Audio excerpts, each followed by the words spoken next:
제가 오늘 여러분 이 불안사회 생존 철학 12번째 시간을 준비하면서 이 부분을 다시 꼼꼼히 읽어봐야 돼요. 인용하는 부분에 대해서. 특히 불안사회 생존 철학은 그냥 읽기만 하면 안 되고 필요하면 검색도 해보고 챗GPT한테 물어봐야 됩니다. 제가 여러분들한테 최대한 자세히 설명을 해드려야 되니까. 그렇죠? 그러면 제 입장에서 이 부분은 네 번째 읽는 거예요. 네 번째. 책을 3번 읽었기 때문에. 근데 다시 읽는데도 특히 핵심 문장이 있거든요. 이 페이지 핵심 문장이 있어요. 뭐라고 표현하면 좋을까? 그냥 그 문장은 이렇게 폐부를 찌르는 것 같아요. 이렇게 뭐라 그러지? 내 삶과 내 생각을 이렇게 침투하는 정말 뾰족하고 날카롭게. 그래서 저는 그 문장을 100년의 통찰이라고 부르고 싶습니다. 이 제목은 제가 좀 조사를 해서 뽑아낸 제목입니다. 좀 자랑스럽습니다. 이따가 왜 100년의 통찰이라고 제목을 지었는지 읽으면서 설명을 드릴게요. 여러분, 불안사회 생존 철학은 그냥 진짜 명저예요. 저는 이런 책을 유튜브에서 정말 좀 뷰수에 구애받지 않고 우리 사랑하는 스터디형 가족 여러분들이랑 이렇게 독서 토론을 할 수 있다는 게 이렇게 말로 표현할 수 없는, 이렇게 형용할 수 없는 어떤 뿌듯함이 있습니다. 굉장히 큰 행복감을 저에게 선물해주는 지금 독서 토론 시간이에요. 이 책뿐만 아니라 책만 읽었다면은 그냥 좋았을 텐데 여러분들이랑 이 좋은 책을 함께 나눌 수 있다는 사실에 저는 엄청난 뭔가 이런 행복을 선물 받은 느낌이에요. 여러분, 불안사회 생존 철학은 명저 그 자체입니다. 그냥 전형적인 대국민 필독서인데 읽기 난이도가 상이기 때문에 철인 독서라는 카테고리를 새로 만들었다. 그냥 예전 같으면 무조건 그냥 앞도 뒤도 안 보고 이거 대국민 필독서입니다 이랬을 텐데, 예전 같았으면은.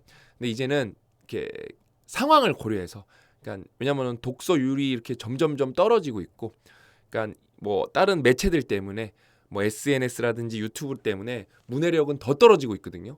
그렇기 때문에 그냥 무조건 읽기 난이도가 높은 책을 여러분 대국민 필독서니까 꼭 읽어보세요 이렇게 하면은 책을 읽기가 힘든 분들이 그 책을 펼쳤을 때 뭐라 그럴까, 이렇게 무기력이 생길 수가 있거든요. 포기하게 되고.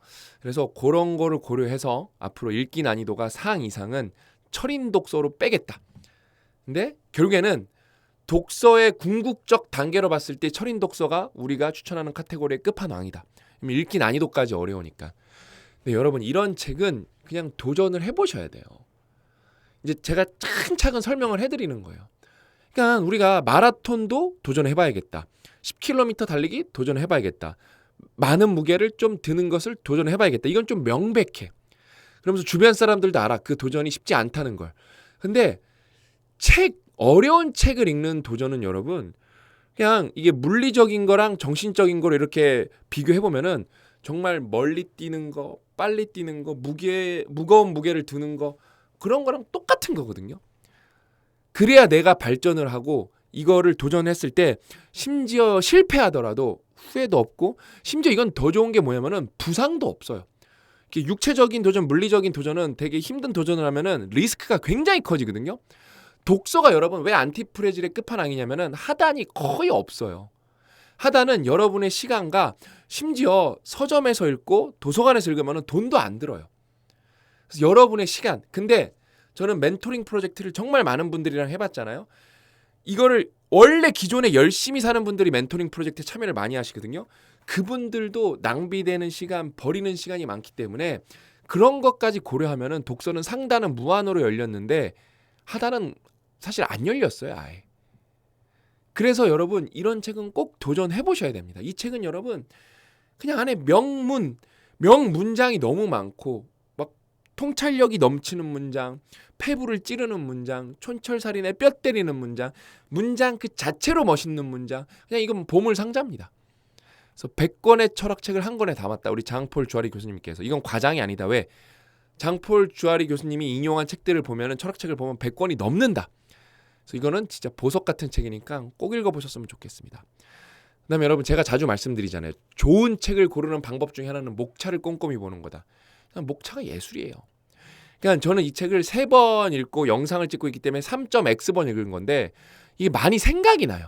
이 갈릴레이 파트, 스피노자 파트, 에픽테토스 파트, 뭐 여기는 2번이나 찍었을 거예요, 영상을. 디오게네스는 좀 유독 좋은 챕터예요. 그 다음에 데카르트 파트, 그 다음에 만델라 챕터도 저는 굉장히 인상 깊었어요. 그 다음에 마지막 소크라테스 파트는 진짜 용의 눈을 찍는 거죠. 활용 정점이죠. 진짜 예술입니다. 그래서 꼭 읽어보셨으면 좋겠다. 제가 정말 강력하게 추천합니다. 오늘 요거는 그냥 쭉 읽어보면 돼요. 어려운 게 없어요. 약간 문장이 현학적이고 어려우면 제가 바로바로 설명해 드릴게요. 그렇다면은 인간은 자기 행위, 자신이 하는 행위를 완전히 자유롭게 결정할 수 있는가? 내가 뭘 하는데 진짜 내 마음대로 할 수 있나? 그럼 그럴 거예요. 당연하지, 내 마음인데. 방해가 있다면? 간단한 예를 들어보자. 내가 직진하고 싶은 자유가 있어. 의지가 있어. 근데 바위가 앞을 가로막고 있다고 가정해보자. 그럼 직진할 수 있나요? 나에게 계속 직진할 수 있는 자유가 있는가? 자유는 있지만 직진이 안 돼요. 아니다. 바위가 장애물이라는 거는 직진하겠다는 나의 자유로운 계획과 관련이 있다. 그러니까 내 계획은 자유의 근간에서 있었지만 실행이 안 된다는 거예요. 계획이 없었다면, 만약에 내가 직진하겠다는 계획이 없었으면 그냥 돌아가면 끝이야. 장애물이 아니므로 그냥 돌아가면 된다. 근데 내 계획은 뭐였어요? 직진이었어요. 그렇기 때문에 내 자유가 실천이 안 되는 거죠. 그렇죠? 장애물은 자유로운 계획의 상대적이다. 물론 모든 게 가능하진 않다. 달 위에서 두 발 모아 점프하기라든지 불사신이 되려는 계획은 터무니없고 행위의 자유 문제와는 아무 관련이 없다. 너무 터무니없기 때문에. 다른 의미로 장애물 문제를 제기하는 다른 예를 들어보자. 그러니까 그냥 우리가 내 맘대로 돼. 그러니까 생각보다 안 된다는 걸 가볍게 알아봤는데 또 다른 철학적 실험을 해보는 거예요. 사고를. 어디죠? 아주 높은 정상에 도달하고 싶어 걷고 있는데 이렇게 산을 올라가고 있는 거예요. 난 정상에 올라가는 게 내 목표고 내 자유의지야. 피로가 갑자기 압도하고 다리가 아프고 숨쉬기가 힘들며 어지럽고 지쳐서는 심장이 마구 날뛴다. 죽기 직전인 거예요. 죽는 게 두려워서 앉는다. 철퍼도 앉았어. 자유롭게 멈추기로 했나? 이게 내 자유로 멈춘 거예요? 그렇다. 여긴 그렇대요. 언제나 한 걸음 더 나아갈 수 있다. 맞아요. 앉았으니까 솔직히 한 걸음 더 나아갈 수 힘은 나가만 있어. 내 자유의지였고 그게 내 목표였고. 그렇죠? 언제나 그렇다. 근데 그러나 대가가 있다는 거예요. 내가 자유롭게 뭔가를 했는데 그 대가가 따른다는, 이건 여러분 굉장히 중요한 거예요. 그러니까 뭔가 여러분들이 어떤 거를 자유의지에 근거해서 충동적으로 행동할 때가 있거든요. 내 마음대로 하는 거야. 근데 거기에는 대가가 따라요. 여기는 어떤 대가가 있죠? 어쩌면 죽을 수도 있는 거예요. 그래서 정상에 오르기 위한 자유의 선택과 내가 맨 처음에 목표했던 거죠. 계속 살기 위한 자유. 두 가지 자유. 나는 살고 싶은 자유도 있잖아요. 살기 위한 자유를 선택한 거예요. 이 본질적인 계획에 직면하면 정상 도달이 하찮아진다. 그러니까 원래도 자유의지가 그것도 자유의지에 근거한 계획이었지만 죽음에 비교하면은 생각보다 하찮은 거라는 거죠. 마찬가지로 나치 점령 하에서는 일부는 고문과 총살이 두려워 저항을 포기했다. 수천 가지 방법으로 자신을 정당할 수 있지만 그 선택은 양립할 수 없는 두 계획 사이에서 자유로운 선택이었다. 그러니까 뭐 독립을 외치고 이렇게 투쟁하는 게 되게 정의로운 것 같지만 죽음에 비하면 또 어떻게 보면 하찮은 거니까. 근데 또 다른 정의를 가지고 갈 수가 있겠죠. 다른 어떤 관점을, 국가의 독립. 그러니까 이 공동체가 좋은 방향으로 날아가는 거에 내가 헌신을 더 중요한 자유로 보는 분들도 있었고 그분들은 이렇게 독립투사가 되신 거죠. 어느 나라였던 건 간에. 그렇죠? 여기 이제 조금 더 의미 깊은 실험이 나와요. 그렇다면 이 상황에서 늘 한 걸음 더 나아갈 수 있다는 게 사실인가? 앞에를 약간 수정하면 한 걸음 더 나아갈 수 있다는 걸 느낄 수 있다. 그러니까 여기서 어떤 분들은 그렇게, 야, 죽기 직전인데 어떻게 한 걸음 더 나아갈 수 있냐? 말도 안 되는 소리 하지 마. 이렇게 말할 수 있다는 거예요. 근데 앞에를 약간 수정하면 한 걸음 더 나아갈 수 있다는 걸 느낄 수 있다. 오늘 설명 좀 잘하지 않나요, 저? 세상에서 사랑하는 여인이 산 정상에서 다쳐 피를 흘리고 있는데 생명을 구할 수 있는 시간이 촉박하다. 내 아내가, 내 딸이, 내 아들이 정상에서 다친 거예요. 정상에서. 근데 아까 상황이랑 똑같아. 산을 오르는데 나는 점점 지쳐가고 어느 순간 자신이 무너져 죽을 수 있다고 느낀다. 나도 힘들어. 멈춰야 한다는 생각이 떠오를 수 있다. 사랑하는 여인의 생명을 희생하는 것과 자신의 목숨을 위험에 처하게 하는 것 사이에 이제 두 가지 자유가 있는데 선택을 해야 돼요. 이거 말도 안 되는 거야. 난 자유가 있어. 근데 하나의 대가가 따라. 그러니까 하나는 그러니까 그냥 포기하는 거야. 하나는 그냥 나를 살리는 거야. 그러면 내가 사랑하는 여인이 죽어. 근데 내가 저 사랑하는 여인을 살리면은 내가 죽어. 둘 다 자유예요. 대가가 따라. 그렇죠? 딜레마죠. 그렇죠? 사랑하는 여인의 생명을 희생하는 것과 자신의 목숨을 희생하는 목숨을 위험에 처하게 하는 사이에서 내 생명을 구하겠어라고 선택할 수 있다. 그렇죠? 그러나 첫 번째 선택과는 다르게 고통에 굴복하지 않고 한 걸음 더 나아갈 가능성도 있다. 그럼 뭐예요? 왜냐면 자기가 죽어요. 근데 내 가족을 살려야 되니까. 어쩌면 나의 목숨을 걸 수도 있다. 물에 빠진 아이를 구하기 위해 사람들은 물에 뛰어들어 스스로 익사하기도 한다. 이런 뉴스 나오잖아요. 그렇죠? 의인들의 뉴스. 이는 나를 어떤 방향으로 움직이게 만드는 조건의 힘이 무엇이든 간에 그 방향으로 갈지 말지 행위로 자유를 표방하는 주체는 결국 나라는 증거다.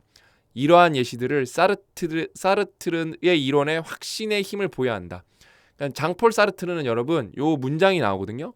요 문장이 인간은 자유라는 형벌에 처해져 있다를 존재와 무에서 1944년에 말했대요.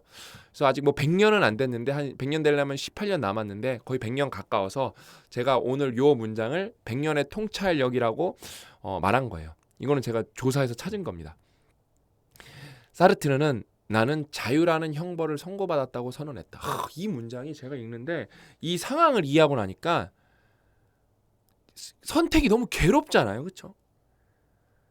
그러니까 뭐 저는 만약에 제 딸이나 제 아내가 그렇고 있다면은 이게 어려울 것 같아요.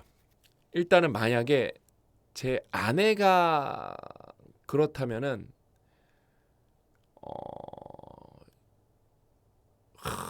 이거 어떻게 해야 되지? 내 딸. 이 상황마다 다를 것 같아요. 왜냐면은 제가 만약에 죽는 거는 저는 두렵지 않은데 제가 죽어서 이거를 이렇게 좀 이렇게 총합으로 봤을 때 누군가 더 괴로워진다? 그러면은 가슴 아프지만 더 합리적인 선택을 할 것 같아요.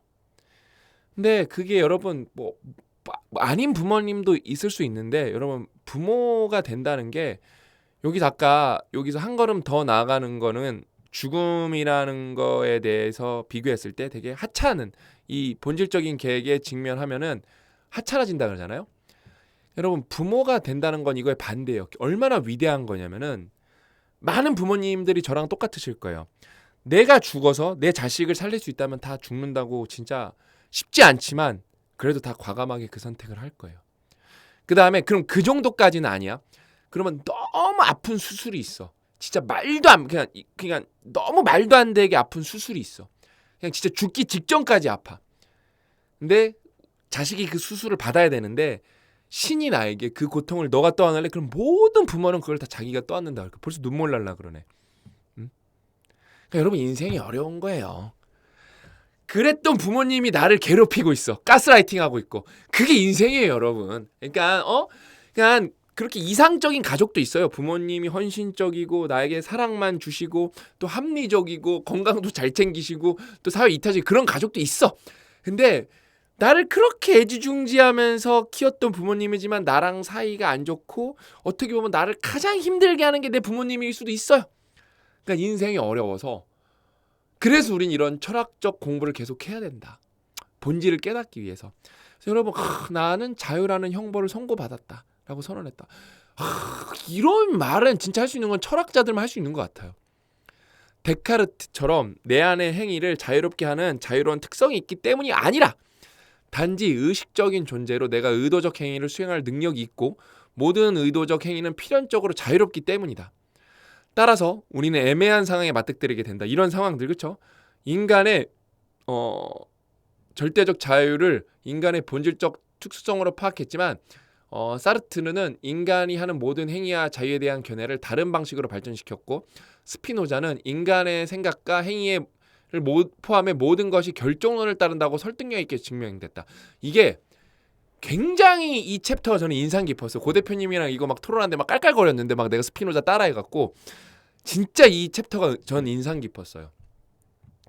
이는 단 하나를 의미한다. 즉 철학은 우리를 둘러싼 모든 것, 일상생활에 이르는 모든 것의 진정한 복잡성을 세상에 밝히려고 존재한다.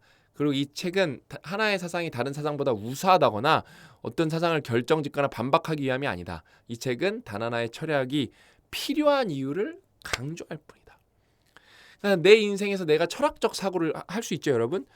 제목대로네. 불안한 사회에서 불확실한 인생에서 굉장히 생존 툴을 갖게 되는 거예요. 야 진짜 몰입했어요. 저는 약간 어떤 느낌이냐면 약간 작두탄 느낌이야.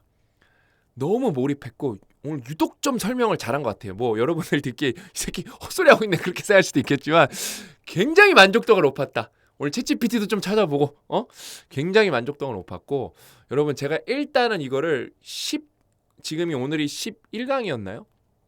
12였죠. 제가 15까지도 PPT를 만들어놨어요. 15까지는 무조건 나온다. 그 다음에 제 생각에는 20까지도 나올 수 있고 필요하면 20도 넘길 수도 있다. 근데 저는 마음 같으면 제가 밑줄 그은 것만 하면 한 40개 나와야 되거든요. 근데 제가 이게 완벽하게 장악이 안 되는 것들은 좀 이렇게 영상 찍기가 쉽지가 않더라고요. 제가 찍다가 포기한 게 몇 개 있어요. 그런 거는 정말 어디 좀 유명하신 분들이 이 책 읽고 어디 좀 유퀴즈나 어디 좋은 데 나와갖고 내가 불안사의 생존 철학을 읽었는데 여러분 이 부분에 대해서 토론하고 싶다. 이러면 너무 좋을 텐데 그렇죠? 그런 날이 또 올 거라고 희망찬 미래를 꿈꾸면서 저는 오늘 여기서 물러가고 부지런히 이 불안사의 생존 철학 여러분들이랑 랜선 독서 토론할 수 있게 찍어갖고 계속 공유하도록 하겠습니다. 또 만나요.